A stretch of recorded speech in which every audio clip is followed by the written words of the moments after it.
There are places buried by time and secrets buried even deeper.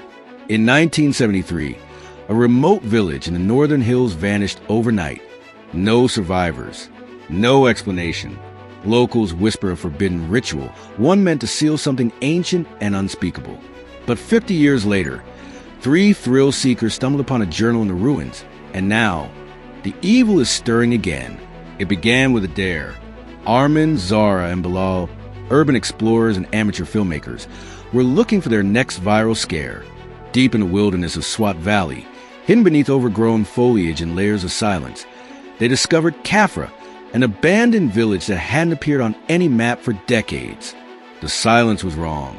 Not peaceful, paralyzed. Every step felt like walking into a memory that didn't want to be remembered. Inside the crumbling remains of the mosque, they found it, a rusted tin box beneath the mimbar, sealed with wax and twine. Inside, an old leather-bound journal, pages brittle and darkened with age. The first line read, "If this book is opened, the pact is broken." But thrill always trumped fear. They laughed, brushed off the warning, and read aloud the first entry. "We offer the blood of the ram and the chant of the ancestors." Still it watched, still it waited. The air grew heavier. Armin's nose bled. Zara's camera flickered. Bilal swore he heard chanting, a low murmur rising from the ground itself. They should have stopped. They didn't. By nightfall, they had unlocked more than just a story. They had awakened something ancient, something that was never meant to rise again. They decided to stay the night. It was the worst mistake they could have made. The sun dipped below the jagged cliffs, and a blackness unnatural in its depths swallowed the village. There were no stars, no wind, not even the sound of insects, just stillness. They camped inside a ruined house. The journal lay open beside the campfire, pages fluttering despite the air being dead still. Zara replayed her footage from earlier and froze.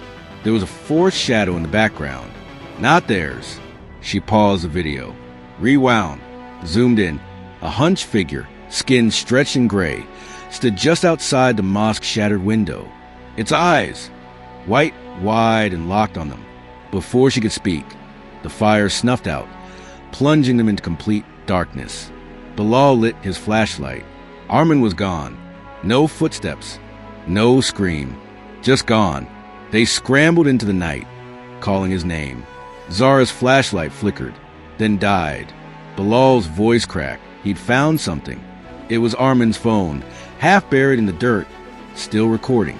The footage showed Armin, alone, walking away from the camp like he was sleepwalking.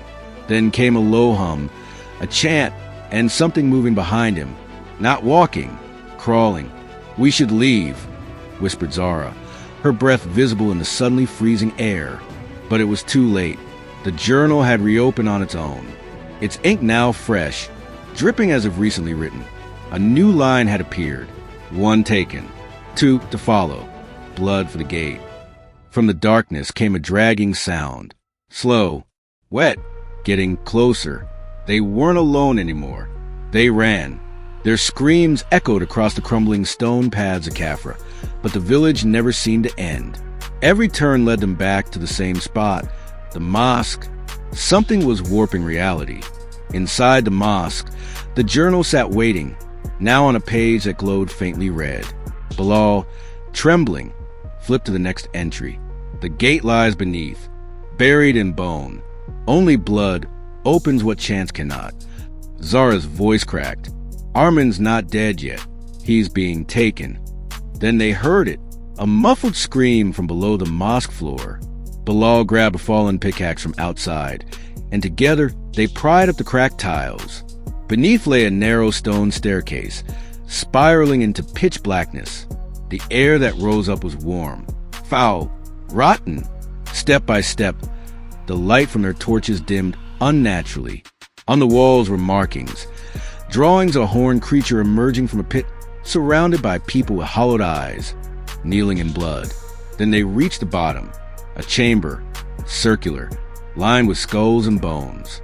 In the center was a stone altar, and above it, carved into the rock, were these words: "He waits, always, feed the gate." And there, on the altar, lay Armin, eyes open, mouth sewn shut. Bilal ran forward. But as soon as his hand touched Armin's shoulder, the bones around the room began to shake. A deep groan rolled through the chamber, as if the earth itself was waking up. Zara looked at the journal again. More words had bled through. You read, "You awoke. You belong." The ground beneath the altar cracked. A clawed hand began to rise from the gap. Zara screamed. And then the lights went out. Darkness, complete and suffocating. Zara fumbled with her flashlight. It flickered, once, twice, and then revealed Armin was no longer on the altar. But the clawed hand remained, long, twisted fingers grasping the cracked stone, pulling something vast and unseen from below. The air churned with rot and whispers. Bilal turned to run, but slammed into an invisible wall. The staircase they had descended was now gone, replaced by solid rock. They were trapped. The journal lay at Zara's feet, its pages now flipping on their own, faster and faster as if possessed. One page stopped, blood spreading across it like ink. One soul given is not enough. You must choose. Then came the voice, not a whisper, not a growl, something that existed between sound and thought. It slithered through the stone walls and into their minds. You opened the words.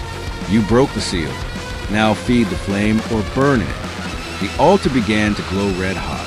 Smoke hissed from its cracks. Zara shook Bilal. We can't let it take us. There has to be a way to reverse it. Bilal pointed to a symbol on the wall. A circular sigil around a human figure pierced by a dagger. A sacrifice, he whispered, to close the gate. The ground trembled. From the shadows behind the altar, Armin emerged, eyes white, skin gray, smiling but wrong. He stepped forward slowly, chanting in a language none of them knew. Blood began to leak from his stitched lips. Zara backed away. That's not him anymore. Bilal grabbed the pickaxe. Then we need to stop him. But the voice returned, louder now. He is mine. He is the key. Take the blade or take his place. The altar cracked wide open. Something inside laughed. The laughter echoed from the depths of the cracked altar, growing louder, more human, and yet not. The thing that had been Armin stepped fully into the chamber now, chanting with blood bubbling from the stitched lips. Zara clutched the journal. The pages had stopped turning. One final phrase pulsed in deep red. Blood severs what blood summons. Bilal stared at the rusted ceremonial dagger, now lying beside the altar. It wants a blood sacrifice. One of us. Zara's eyes locked with his. No, it wants both. As if in agreement, the bones in the walls shuddered violently. Dozens of eyeless skulls turned toward them. The ground quaked, and from the shattered altar, the creature emerged, twisted like charred roots, its horns scraping the ceiling, its eyes endless pits that leaked shadows. It reached toward Armin, but Armin, still smiling, turned and plunged a dagger into his own chest. The creature screamed, a terrible sound like splitting metal and dying stars. It shrieked as if in disbelief, its form splintering into ash and flame. Evil rests, but it never dies.